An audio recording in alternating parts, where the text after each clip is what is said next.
Esta é unha tabliña de arxila que atoparon en Tel Fala, a 200 km de Bagdad, Irak. Trátase dun documento legal, concretamente un contrato pola venda dunha casa e un terreo. Foi escrito con caracteres sumerios precuneiformes arredor do ano 2600 a.C. e hoxe está exposto no Museo do Louvre en París. Así que 4600 anos despois, calquera que estudiara sumerio precuneiforme pode disfrutar coa lectura deste documento.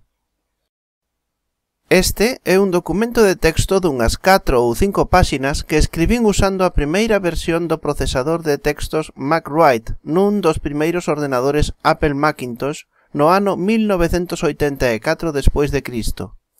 Pero, paradóxicamente, 30 anos despois, non consigo abrir ese documento de texto.